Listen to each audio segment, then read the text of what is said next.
अस्सलामुअलैकुम। आज हमने वो फैक्टर पढ़ना है जो कि केमिकल शिफ्ट को अफेक्ट करते हैं। इन फैक्टर में पहला आ जाता है इंडक्टिव इफेक्ट। ठीक है, इंडक्टिव इफेक्ट क्या होता है कि यहाँ पे एक ग्रुप मौजूद है, जैसे कि इलेक्ट्रोनेगेटिव एटम मौजूद है, वो क्या करेगा, इस साइड से इलेक्ट्रॉन डेंसिटी को अपनी तरफ अट्रैक्ट कर लेगा। ठीक है, इस साइड से जब वो इलेक्ट्रॉन डेंसिटी को अपनी तरफ अट्रैक्ट करेगा तो ये जो इंडक्टिव इफेक्ट है ये डिस्टेंस डिपेंडेंट है। यहाँ पे इंडक्टिव इफेक्ट ज़्यादा होगा, ये इलेक्ट्रॉन डेंसिटी इसकी तरफ ज़्यादा अट्रैक्ट होगी। यहाँ पे इंडक्टिव इफेक्ट क्या होगा, कम होगा। ठीक, तो यहाँ पे होगा क्या कि यहाँ जब एक्सटर्नल मैग्नेटिक फील्ड यहाँ अप्लाई की जाएगी तो ये जो दो इलेक्ट्रॉन है ये क्लोरीन की तरफ क्या हो जाएंगे, अट्रैक्ट हुए होंगे, जिसकी वजह से यहाँ पे जो इंड्यूस मैग्नेटिक फील्ड होगी वो कम होगा। ठीक है, और एक्सटर्नल मैग्नेटिक फील्ड को वो कम कैंसिल करेगा, तो यहाँ पे नेट मैग्नेटिक मूवमेंट क्या होगा, ज़्यादा होगा। तो इसका सिग्नल CH2 का सिग्नल जो है वो ज़्यादा ppm या ज़्यादा वैल्यू, डेल्टा की ज़्यादा वैल्यू पे आएगा। डेल्टा की वैल्यू ज़्यादा होगी तो इसका मतलब है कि टॉ की वैल्यू क्या होगी, कम होगी। इसी तरह ये तीन हैं, इनमें यहाँ पे ये जो इलेक्ट्रॉन है यहीं पे प्रोटॉन को सराउंड कर रहे हैं। ये क्लोरीन की तरफ इतने अट्रैक्ट नहीं हुए, ये क्या कर रहे हैं, यहीं पे इन प्रोटॉन को क्या किए हुए हैं, शील्ड किए हुए हैं। तो यहाँ पे क्या हो रही है, शील्डिंग हो रही है। ठीक, तो जब यहाँ पे शील्डिंग होगी, ठीक है, इनको सराउंड किए होंगे, तो ये यहाँ पे जो इलेक्ट्रॉन मौजूद हैं वो मैग्नेटिक मूवमेंट को क्या करेंगे, मैग्नेटिक मूवमेंट इंड्यूस करवाएंगे। वो एक्सटर्नल मैग्नेटिक फील्ड है उसको वो ज़्यादा कैंसिल करेंगे। ठीक है, ज़्यादा कैंसिल करेंगे तो यहाँ पे जो नेट मैग्नेटिक मूवमेंट होगा वो क्या होगा, कम होगा। तो इनका सिग्नल भी क्या आएगा, कम पे आएगा। ये जो शील्डेड है इनका सिग्नल कम ppm, कम डेल्टा की वैल्यू होगी, जबकि ये जो डी शील्डेड प्रोटॉन है इनका जो सिग्नल आएगा वो हाई ppm पे आएगा। इलेक्ट्रॉन जितना ज़्यादा इलेक्ट्रोनेगेटिव एटम होगा उतना ज़्यादा वो इलेक्ट्रॉन को अपनी तरफ खींचेगा, उतनी ज़्यादा डी शील्डिंग होगी और उतनी ज़्यादा डेल्टा की वैल्यू उतनी ज़्यादा होगी, या दूसरे लफ्ज़ों में हम यूँ कह सकते हैं टॉ की वैल्यू उतनी ज़्यादा कम होगी। ये है इंडक्टिव इफेक्ट। यहीं पे इस एग्जाम्पल को देखा जाए तो ये जो दो इलेक्ट्रॉन है ये क्लोरीन की तरफ क्या हो गया, अट्रैक्ट हो गए हैं, जिसकी वजह से उस तरफ चलेंगे, इलेक्ट्रॉन डेंसिटी यहाँ कम हो गई है। तो इन प्रोटॉन के आसपास इलेक्ट्रॉन कम मौजूद हैं, तो हम कह सकते हैं ये क्या है, डी शील्डिंग जोन है। यहाँ पे क्या हो रही है, डी शील्डिंग। जबकि यहाँ पे जो इलेक्ट्रॉन मौजूद हैं वो इन्हीं प्रोटॉन को सराउंड किए हुए हैं, उनको शील्ड किए हुए हैं, तो यहाँ पे क्या हो रही है, शील्डिंग हो रही है। ठीक, जब यहाँ पे शील्डिंग होगी इस जगह पे इलेक्ट्रॉन इसी तरह मौजूद हैं तो वो क्या करेंगे, अपनी मैग्नेटिक फील्ड जनरेट करेंगे, जो एक्सटर्नल मैग्नेटिक फील्ड को क्या करेगी, अपोज करेगी। अगर एक्सटर्नल मैग्नेटिक फील्ड 5 है और इंड्यूस जो तीनों प्रोटॉन ने जो मैग्नेटिक फील्ड इंड्यूस किया है वो 3 है, तो 5 - 3 नेट मैग्नेटिक मूवमेंट कितना होगा, 2। जबकि इसके केस में क्या हो रहा है कि इलेक्ट्रॉन डेंसिटी इस तरफ शिफ्ट हो गया, यहाँ इलेक्ट्रॉन कम है तो वो इंड्यूस मैग्नेटिक फील्ड भी उनकी क्या होगी, कम होगी। फर्ज करते हैं 1 है और एक्सटर्नल क्या है 5, तो 5 - 1 यहाँ क्या आएगा 4। तो जो डी शील्डिंग जोन है वहाँ पे नेट मैग्नेटिक मूवमेंट ज़्यादा है, तो सिग्नल भी क्या आएगा, ज़्यादा ppm पे आएगा। और यहाँ पे जो नेट मैग्नेटिक मूवमेंट है वो क्या है, कम, तो सिग्नल भी क्या होगा, कम ppm पे आएगा। ppm अगर कम है तो इसका मतलब टॉ की वैल्यू इसकी क्या होगी, ज़्यादा होगी। नेक्स्ट है वंडर वॉल डी शील्डिंग। ठीक, या वंडर वॉल इफेक्ट देख लेते हैं।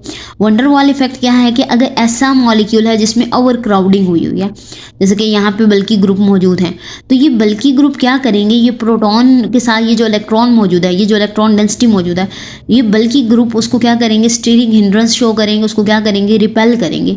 ठीक है, जब उसको रिपेल करके दूर धकेलेंगे तो यहाँ पे डी शील्डिंग हो जाएगी। जब डी शील्डिंग होगी तो जो न्यूक्लियाई है वो क्या करेगा, हाई डेल्टा पे रेजोनेट करेगा, यानी हाई डेल्टा पे, ज़्यादा डेल्टा की वैल्यू पे उसकी पीक आएगी जब डी शील्डिंग होगी। तो बल्कि ग्रुप होने की वजह से क्या होगा, वो इलेक्ट्रॉन को रिपेल करेंगे, जिन इलेक्ट्रॉन ने प्रोटॉन को सराउंड किया हुआ है, तो ये प्रोटॉन क्या हो जाएंगे, डी शील्डेड हो जाएंगे। जब डी शील्डिंग होगी तो इसका मतलब ये है कि नेट मैग्नेटिक मूवमेंट क्या होगा, नेट मैग्नेटिक फील्ड क्या होगी, ज़्यादा होगी। तो हमें जो पीक मिलेगी या रेजोनेट, जो न्यूक्लियाई रेजोनेट करेगा वो हाई डेल्टा की वैल्यू या लो जो है टॉ की वैल्यू पे रेजोनेट करेगा। लो टॉ का मतलब ये है कि डाउन फील्ड रेजोनेट करेगा, डाउन फील्ड रेजोनेट करेगा ये। ठीक है, इसके बाद आ जाता है एन आइसोट्रोपिक इफेक्ट। अब एन आइसोट्रोपिक इफेक्ट क्या है कि वो न्यूक्लियाई, ठीक है, प्रोटॉन जो कि अटैच हैं डबल बॉन्डेड कार्बन के साथ, वो न्यूक्लियाई, ठीक है, वो प्रोटॉन जो कि डबल बॉन्डेड कार्बन के साथ अटैच हैं, ठीक, तो यहाँ पे क्या होगा क्या कि ये जो डबल बॉन्ड वाले पाई इलेक्ट्रॉन हैं ये इन प्रोटॉन को क्या करेंगे, रिपेल करेंगे। रिपेल करने से यहाँ पे इलेक्ट्रॉन डेंसिटी क्या हो जाएगी, कम हो जाएगी। इलेक्ट्रॉन डेंसिटी अगर कम होगी तो ये डी शील्डिंग जोन है, और डी शील्डिंग जोन होगा तो डेल्टा की वैल्यू ज़्यादा आएगी। तो और डेल्टा की वैल्यू ज़्यादा आने से क्या होगा कि जो सिग्नल है वो इस तरफ ज़्यादा शिफ्ट होगा, केमिकल शिफ्ट क्या होगी, ज़्यादा होगी। इसके बाद अगर अल्कीन को देखें, ये अल्कीन का स्ट्रक्चर है, ठीक। अब अल्कीन को अगर हम देखें तो यहाँ पे क्या होता है, हमने एक्सटर्नल अल्कीन को रखा हुआ है, एक्सटर्नल मैग्नेटिक फील्ड उसके ऊपर अप्लाई की हुई है। जब एक्सटर्नल मैग्नेटिक फील्ड अप्लाई की जाती है तो यहाँ पे एक मैग्नेटिक फील्ड इंड्यूस भी होगी। वो जो इंड्यूस मैग्नेटिक फील्ड है उसकी डायरेक्शन कुछ यूँ होगी, यहाँ पे उसकी डायरेक्शन होगी, ठीक है। अब जब उसकी डायरेक्शन जब कुछ यूँ होगी तो यहाँ पे मैंने आप लोगों को बताया कि जो पाई इलेक्ट्रॉन है इसको क्या करते हैं, रिपेल करते हैं। रिपल्शन से यहाँ पे क्या होगी, डी शील्डिंग होगी। तो ये वाला हम कह सकते हैं कि डी शील्डिंग जोन है। ऊपर की तरफ क्या है कि ये जो इंड्यूस मैग्नेटिक फील्ड है इसकी डायरेक्शन यहाँ अपवर्ड है। ये जो है यहाँ पे जो प्रोटॉन मौजूद हैं ये क्या होंगे, मैग्नेटिक फील्ड के अलोंग अलाइन कर जाएंगे, ठीक है। ये एक्सटर्नल, ये जो इंड्यूस मैग्नेटिक फील्ड है इस जोन में ये एक्सटर्नल मैग्नेटिक फील्ड को क्या करेगी, रीइंफोर्स करेगी, ठीक है। जब एक्सटर्नल मैग्नेटिक वो रीइंफोर्स करेगी तो नेट मैग्नेटिक जो फील्ड, नेट मैग्नेटिक मूवमेंट जो है वो क्या होगा, ज़्यादा होगा। जब ज़्यादा वैल्यू, ज़्यादा पीपीएम की वैल्यू होती है तो इसको बोलते हैं डी शील्डिंग जोन, सही है। इसी तरह यहाँ पे जो मैग्नेटिक फील्ड है वो डाउनवर्ड है, एक्सटर्नल मैग्नेटिक फील्ड को क्या कर रही है, अपोज कर रही है। जब ये वाली इसको अपोज करेगी तो नेट मैग्नेटिक यहाँ कुछ ना कुछ इसको क्या करेगी, कैंसिल करेगी। नेट मैग्नेटिक फील्ड क्या हो जाएगी, कम हो जाएगी। जब नेट मैग्नेटिक फील्ड कम होगी तो सिग्नल भी क्या होगा, इधर अगर प्रोटॉन मौजूद होते हैं तो उनका सिग्नल क्या होता है, लो पीपीएम पे हमें मिलता। तो हम कह सकते हैं ये कौन सा है, शील्डेड जोन। जैसे कि मैंने आप लोगों को पीछे बताया कि जब एक्सटर्नल मैग्नेटिक फील्ड से होती है रीइंफोर्समेंट, ठीक है, तो वैल्यू बढ़ जाती है मैग्नेटिक, जो नेट मैग्नेटिक फील्ड है उसकी वैल्यू क्या होती है, बढ़ जाती है। उसको बोलते हैं डी शील्डिंग जोन। सिग्नल फिर हाई वैल्यू, हाई पीपीएम पे मिलता है। इसमें क्या हो रहा है, वो अपोज कर रहे हैं। जब वो अपोज करते हैं, एक्सटर्नल मैग्नेटिक फील्ड को ज़्यादा अपोज करते हैं तो सिग्नल कम पीपीएम पे मिलता है। उसको बोलते हैं शील्डेड जोन, ठीक। अब यहाँ पे जो प्रोटॉन मौजूद हैं वो एक्सटर्नल मैग्नेटिक फील्ड के साथ क्या हुए हैं, मतलब ये एक्सटर्नल मैग्नेटिक फील्ड अपवर्ड है, ये भी अपवर्ड है, यानी यहाँ पे क्या हुई है, अट्रैक्शन हुई है। तो जब थोड़ी बहुत अट्रैक्शन होती है, स्लाइटली अट्रैक्ट होते हैं न्यूक्लियाई, तो उनको बोलते हैं पैरामैग्नेटिक। तो ये पैरामैग्नेटिक जोन है। जबकि यहाँ पे क्या हो रहा है, एक्सटर्नल मैग्नेटिक फील्ड के ऑपोजिट है, अपोज किया जा रहा है, ठीक है। जब स्लाइटली रिपेल किया जा रहा होता है एक्सटर्नल मैग्नेटिक फील्ड को तो उसको बोलते हैं डाई मैग्नेटिक जोन। तो ये क्या है, डाई मैग्नेटिक जोन। इसके बाद यहाँ पे अल्काइन है। अल्काइन का स्ट्रक्चर कुछ यूँ होता है। अल्काइन इसके बजाय, इस फॉर्म में रहने के बजाय ज़्यादातर इस फॉर्म में रहता है। तो जब इसके ऊपर एक्सटर्नल मैग्नेटिक फील्ड अप्लाई करेंगे तो यहाँ पे क्या होगी, मैग्नेटिक फील्ड इंड्यूस होगी। अब ये जो मैग्नेटिक फील्ड इंड्यूस हुई है ये क्या कर रही है, इसमें ये यहाँ पे प्रोटॉन आ रहे हैं। तो ये जो प्रोटॉन है, ठीक है, इनके साथ यहाँ पे जो इलेक्ट्रॉन मौजूद हैं वो क्या करें, एक्सटर्नल मैग्नेटिक फील्ड को अपोज करें। जब वो एक्सटर्नल मैग्नेटिक फील्ड को अपोज करेंगे तो नेट मैग्नेटिक फील्ड क्या होगी, कम होगी। जब नेट मैग्नेटिक फील्ड कम होती है तो उसको हम बोलते हैं कि शील्डिंग हो रही है। तो ये वाला कौन सा है, शील्डिंग जोन है। तो ये प्रोटॉन किस में मौजूद है, शील्डिंग जोन में।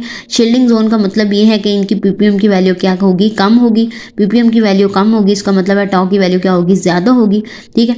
टाउ की वैल्यू ज़्यादा होने का मतलब है कि ये क्या करेंगे, इनकी रेजोनेशन होगी हाई अप फील्ड में, ठीक है। They will resonate up field, ठीक। जबकि इनमें क्या था, इनके केस में यहाँ पे एक्सटर्नल मैग्नेटिक फील्ड अप्लाई किया है और यहाँ पे जो इंड्यूस मैग्नेटिक फील्ड है वो अलोंग है। तो ये वाले जो प्रोटॉन है वो जितनी एक्सटर्नल मैग्नेटिक फील्ड अप्लाई की गई है उससे ज़्यादा रीइंफोर्समेंट होने की वजह से उससे ज़्यादा एक्सपीरियंस कर रहे हैं, ठीक है। जब वो उससे ज़्यादा एक्सपीरियंस करेंगे तो उनका जो सिग्नल होगा वो ज़्यादा पीपीएम पे मिलेगा। जब सिग्नल ज़्यादा पीपीएम पे मिलेगा इसका मतलब टॉ की वैल्यू क्या होगी, कम होगी। टॉ की वैल्यू कम होने का मतलब ये है कि ये इनकी रेजोनेशन हो, they will resonate low field, ठीक है। टॉ कम होने का मतलब लो फील्ड है। इसके बाद बेंजीन का स्ट्रक्चर है। अब यहाँ पे इस तरह करके बिल्कुल ऐसे स्ट्रेट करके बेंजीन मौजूद है, ठीक। ये इस तरह करके यहाँ पे ऐसे करके स्ट्रेट करके क्या मौजूद है, बेंजीन रिंग। अब इस बेंजीन रिंग के ऊपर जब एक्सटर्नल मैग्नेटिक फील्ड अप्लाई की जाएगी तो वो जो एक्सटर्नल मैग्नेटिक फील्ड होगी वो क्या करेगी, बाहर इस तरह करके, अगर बेंजीन है तो प्रोटॉन क्या मौजूद है, बाहर वाली साइडों पे, तो यहाँ पे जो एक्सटर्नल मैग्नेटिक फील्ड होगी वो यहाँ बाहर वाली साइड से अंदर की तरफ जा रही है, ठीक है। तो अंदर वाला जो होगा वो क्या कर रहा है, एक्सटर्नल मैग्नेटिक फील्ड को एरिया, अंदर वाला एरिया क्या कर रहा है, अपोज कर रहा है, ठीक है। तो अंदर वाला एरिया अपोज कर रहा है, तो जो अपोज कर रहा होता है वो कौन सा जोन होता है, शील्डेड जोन, ठीक है। तो और जो बाहर वाला है वो क्या हो रहा है, एक्सटर्नल मैग्नेटिक फील्ड के साथ उनकी क्या हो रही है, रीइंफोर्समेंट, ठीक है। जहाँ रीइंफोर्समेंट होती है, नेट मैग्नेटिक फील्ड ज़्यादा होती है, उसको बोलते हैं डी शील्डिंग हो रही है, या डी शील्डेड जोन है। तो यहाँ पे जो प्रोटॉन मौजूद है बाहर वाली साइड पे, ये रेजोनेट, इनकी जो पीक्स हमें मिलेंगी वो हाई पीपीएम पे मिलेंगी और लो टॉप पे मिलेंगी। मतलब ये है कि they will resonate low field. अब यहाँ पे रीइंफोर्समेंट हो रही है, यानी एक्सटर्नल मैग्नेटिक फील्ड से यहाँ पे क्या हो रही है, अट्रैक्शन हो रही है। जब एक्सटर्नल मैग्नेटिक फील्ड की तरफ अट्रैक्शन होती है तो इसको बोलते हैं पैरामैग्नेटिक जोन है। यहाँ पे रिपल, एक्सटर्नल मैग्नेटिक फील्ड को रिपेल किया जा रहा है तो इसको हम बोलेंगे डाई मैग्नेटिज्म हो रहा है, यहाँ ये डाई मैग्नेटिक जोन है। इसमें बेंजीन में तमाम प्रोटॉन क्या है, रीइंफोर्समेंट हो रही है, मतलब नेट जो फील्ड जितनी अप्लाई की जा रही है, ये सारे प्रोटॉन उससे ज़्यादा मैग्नेटिक फील्ड को क्या कर रहे हैं, एक्सपीरियंस कर रहे हैं, ठीक है। तो सिग्नल भी क्या होगा, ज़्यादा पीपीएम पे मिलेगा। तो ज़्यादा पीपीएम का मतलब ये है कि तमाम प्रोटॉन क्या हैं, डी शील्डेड हैं, ठीक है। तमाम प्रोटॉन क्या हैं, डी शील्डिंग है, और वो क्या कर रहे हैं, जितनी मैग्नेटिक फील्ड एक्सटर्नल अप्लाई की हुई है उससे ज़्यादा एक्सपीरियंस कर रहे हैं, ठीक है। तो इससे ज़्यादा एक्सपीरियंस इससे ज़्यादा एक्सपीरियंस कर रहे हैं, इसका मतलब ये है कि उनको वो जो है उनकी पीपीएम की वैल्यू ज़्यादा है, टा की वैल्यू क्या है, कम। टा की वैल्यू कम होने का मतलब ये है कि स्मॉलर जो है वो अप्लाइड फील्ड जो है वो रिक्वायर है उनको रेजोनेट करने के लिए, या they will resonate at a low down field, they will resonate at down field, ठीक है। उसके बाद आ जाती है हाइड्रोजन बॉन्डिंग। हाइड्रोजन बॉन्डिंग होती है दो तरह की, इंटरमॉलिक्यूलर हाइड्रोजन बॉन्डिंग और इंट्रामॉलिक्यूलर हाइड्रोजन बॉन्डिंग। पहले बात कर लेते हैं intramolecular hydrogen bonding. Intramolecular hydrogen bonding में क्या होता है कि यहाँ पे ये मौजूद है OH, और ये ऑर्थो पोजीशन पे कार्बोनाइल ग्रुप मौजूद है। इधर से क्या होगा, ये पार्शियल पॉजिटिव प्रोटॉन से ये ऑक्सीजन जो है क्या करेगा, हाइड्रोजन बॉन्डिंग बनाएगा। इधर भी इलेक्ट्रोनेगेटिव एटम है, इधर भी इलेक्ट्रोनेगेटिव एटम है, यहाँ से ये इलेक्ट्रॉन को क्या करेंगे, अपनी तरफ खींच लेंगे। तो ये प्रोटॉन क्या होगा, हाईली डी शील्डेड होगा। जब ये प्रोटॉन हाईली डी शील्डेड होगा तो इसकी जो पीक होगी वो हाई पीपीएम पे मिलेगी। हाई पीपीएम का मतलब ये है कि लो टॉ पे मिलेगी, ठीक है। लो डा का मतलब है कि ये रेजोनेट करेंगे लो फील्ड, डाउन फील्ड ये क्या करेंगे, रेजोनेट करेंगे, लो डा का ये मतलब है। उसके बाद आ जाता है, ये तो बात होगी इंट्रा की, ठीक है। तो जो इंटरमॉलिक्यूलर फोर्सेस हैं वो जो होती हैं इसके बरक्स, ये जो इंट्रामॉलिक्यूलर फोर्सेस हैं इनकी कंसंट्रेशन तब्दील करें तो जो पीक होती है उसकी पोजीशन भी क्या होती है, चेंज होती है। लेकिन जो इंट्रा है उसकी कंसंट्रेशन तब्दील करने से पीक के ऊपर कोई चेंज नहीं आता। इसके बाद देख लेते हैं सॉल्वेंट को। क्या करते हैं कि सैंपल को सॉल्वेंट के अंदर डाल के साथ TMS यानी जो रेफरेंस स्टैंडर्ड होता है उसको डाल के हम एक्सटर्नल मैग्नेटिक फील्ड में प्लेस करते हैं। तो जो हमारा सॉल्वेंट होना चाहिए, सैंपल के अंदर तो प्रोटॉन होने चाहिए ताकि उसकी पीक्स मिले, लेकिन सॉल्वेंट के अंदर प्रोटॉन नहीं होने चाहिए, ताकि अगर प्रोटॉन हुए तो इस सॉल्वेंट की भी पीक आना शुरू हो जाएंगी, ठीक है। तो हमारा सॉल्वेंट ऐसा हो जिसके पास कोई प्रोटॉन ना हो, ठीक है। इसके अलावा सैंपल को, ये जो सॉल्वेंट है इसको सैंपल को अपने अंदर क्या करना चाहिए, किसी हद तक डिज़ोल्व करना चाहिए, 10%, ज़्यादा नहीं डिज़ोल्व करना चाहिए। इसके अलावा ये केमिकली इनर्ट होने चाहिए, सैंपल के साथ रिएक्ट नहीं करना चाहिए। इसके अलावा इसको सैंपल को एक हद तक अपने अंदर डिज़ोल्व करवाना चाहिए, और they should be magnetically isotropic.